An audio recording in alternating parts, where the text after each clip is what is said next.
నిన్న జరిగిన pre release ఈవెంట్లో పవన్ కళ్యాణ్ గారు తన స్టైల్లో ప్రసంగించి అందర్నీ ఆకట్టుకున్నారు. గబ్బర్ సింగ్ లాంటి భారీ విజయం తర్వాత మళ్లీ హరీష్ శంకర్తో పనిచేయడంపై సంతోషం వ్యక్తం చేశారు.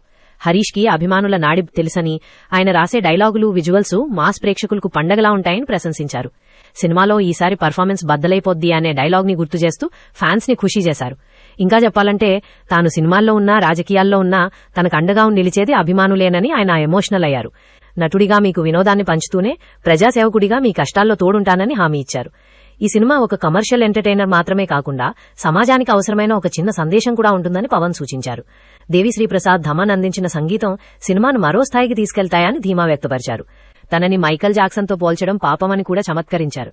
మైకేల్ జాక్సన్ పై ఆయనకి చాలా గౌరవం ఉందని చెప్పారు. తనని మైకేల్ జాక్సన్తో పోల్చడం పాపమని, ఆయన గొప్పతనం వేరని అన్నారు. సరే, మొత్తానికి మార్చి 19న ఉస్తాద్ భగత్ సింగ్ రిలీజ్ అవబోతోంది. మరి మీరందరూ రెడీగా ఉన్నారా మన పవర్ స్టార్ ని థియేటర్లలో కలవడానికి? ఈసారైతే పర్ఫార్మెన్స్ బద్దలైపోద్ది. All the best. Power star fans అందరూ లైక్ చేయండి, సబ్స్క్రైబ్ చేయండి. మరిన్ని లేటెస్ట్ అప్డేట్స్ కోసం వేచి ఉండండి.